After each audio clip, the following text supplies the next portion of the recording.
Capítulo XVIII de la historia de la sagrada pasión del padre La Palma.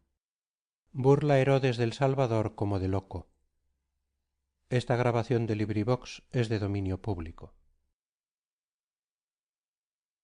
Era este Herodes llamado Antipa, tetrarca de la provincia de Galilea, hermano de Filipo, tetrarca de Iturea, y de Arquelao, que fue tetrarca de Judea. A este Arquelao, por informaciones siniestras, le desterró el emperador a Viena de Francia, y se empezó a gobernar Judea por presidentes, de los cuales fue el sexto Poncio Pilato,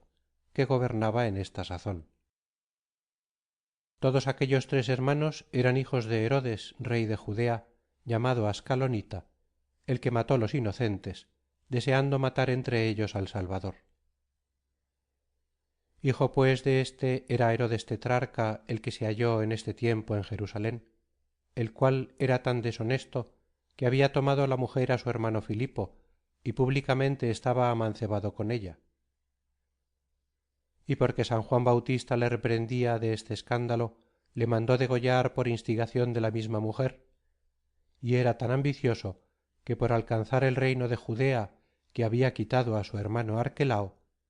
ninguna cosa dejaba de hacer para dar gusto y ganar la voluntad de los judíos. Por esta causa venía a Jerusalén a celebrar la Pascua, y por la misma mandó degollar en otra al apóstol Santiago, y prendió a San Pedro con determinación de entregarle después de ella a la voluntad del pueblo. Este rey tenía enemistades con Pilatos, o por vengar cierta muerte de unos galileos que Pilatos había ejecutado con mucha crueldad, o por hacer lisonja a los judíos a los cuales hacía Pilatos muchas vejaciones, o finalmente, como Pilatos tenía la gobernación de Judea, que Herodes tanto deseaba y pretendía, con poca causa tendrían siempre de qué asir para armar pesadumbres y enemistades.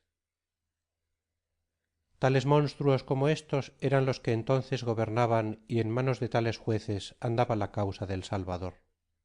Porque viendo Pilatos su inocencia y la rabia y furor de los judíos, olvidado de las enemistades de Herodes, tomó ocasión de hacerle esta lisonja, enviándole un preso tan insigne, como excelente don y presente real, juzgando por ventura que por ser de profesión judío entendería mejor lo que le oponían de hacerse rey Mesías, y por ser su legítimo señor le defendería mejor del furor de sus acusadores.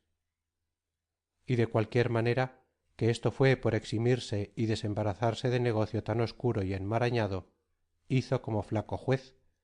porque conociendo la verdad no tuvo ánimo de defenderla, y parecióle que cumplía con enviar la causa a un hombre deshonesto y ambicioso, que por dar gusto a una adúltera quitó la vida al Bautista, y por darle a los judíos se la pudiera quitar al Salvador.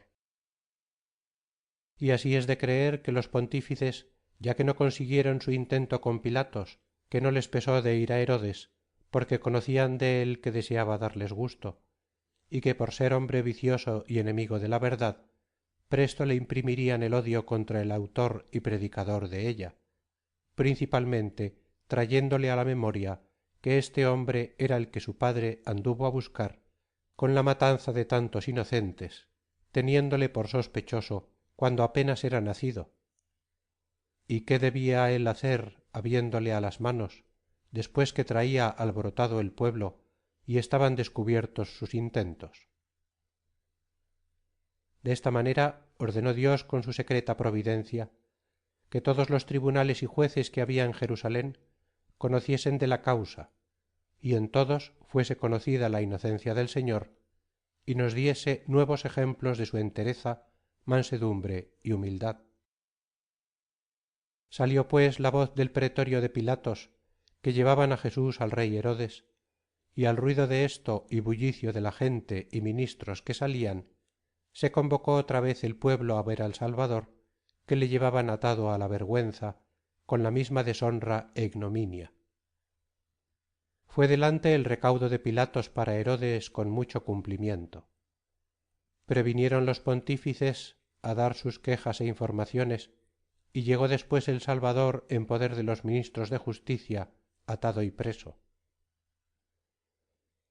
holgóse Herodes de verle en gran manera, porque había mucho tiempo que deseaba conocerle de vista, por lo que había oído decir de él, y tenía deseo de ver en su presencia algún milagro. Interrogabat eum multis sermonibus. Empezó a querer trabar pláticas con él en muchas y varias materias. Diríale cuánto contento tenía de que en su tierra y provincia de Galilea se hubiese criado un hombre tan insigne. Cuánto deseo había tenido de conocerle, cuán grande era la fama de su doctrina y de sus milagros. Cuánta alegría tenía de verle y en ocasión tal que podía ayudarle a salir de aquel aprieto. Prometíale favor si le daba gusto en lo que pidiese. Preguntábale si era él a quien cuando nació vinieron a adorar los reyes de Oriente, por cuya venida se alborotó tanto su padre y toda la ciudad. O si, como otros decían, era Juan Bautista, el que él había degollado, y si era así, que había resucitado para hacer tantos milagros. Y de sus milagros le preguntaba si era verdad lo que se contaba de él, porque si lo era, parecía cosa más que humana. Rogábale que hiciese allí delante de él algún milagro de éstos y que no le vendiese a él tan caro lo que de balde daba a todos, siendo principalmente su rey y su juez, y estando en sus manos la causa de su vida. Atipse nihil illi respondebat. Tuvo el Señor firme determinación no sólo de no hacer ningún milagro, pero ni aun de responderle ni una sola palabra. A Pilatos le respondió y le dio razón de lo que le preguntaba de su reino, muy de espacio y en particular, porque aunque era gentil, preguntaba con deseo de saber la verdad y de defenderla, como lo procuró hacer, aunque se dejó después vencer con flaqueza. Pero a Herodes no le quiso responder porque era vicioso y deshonesto, y por serlo aborrecía la verdad en tanto grado que a Juan Bautista, el cual era la voz de Jesucristo, porque se la decía, le mandó cortar la cabeza. Pues cómo no había de estar mudo el Señor delante de aquel que tan ciega y apasionadamente había quitado la vida a su voz. Era también Herodes curioso y ambicioso, y no pretendía otro provecho de los milagros del Salvador, sino ver alguna novedad que le admirase y algún juego de manos que le entretuviese, y que lo hiciese allí delante de él por solo su respeto y que alegrase a aquellos cortesanos, mostrándoles lo más secreto y admirable de las obras que hacía y platicándoles lo más curioso de la doctrina que enseñaba, dando en esto gusto a él y haciéndole lisonja como vasallo a su señor. Y de ninguna manera se inclinó el Señor de la Majestad a hacerse jugar del rey Herodes y a dar a los soberbios y curiosos lo que tan liberalmente comunicaba a los humildes y sencillos. Tampoco quiso que se entendiese que se acomodaba al gusto del rey porque pretendía su favor para escaparse de la muerte, a la cual él se ofrecía de su misma voluntad, ni que se inclinaba a ruegos o suplicaciones, ni a tomar medios humanos para su libertad. De esta manera, con su silencio, nos dio ejemplo de humildad, despreciando las honras y favores de los príncipes y no curando de las burlas y escarnios de sus cortesanos. Y juntamente nos dio ejemplo de constancia y entereza, no consintiendo que la palabra de hacer milagros sirviese en alguna manera a la ambición y curiosidad del rey Herodes, enseñándonos en esto a tener el favor de los señores, los cuales hablan muchas veces de cosas de Dios, y quieren que les hablen de ellas,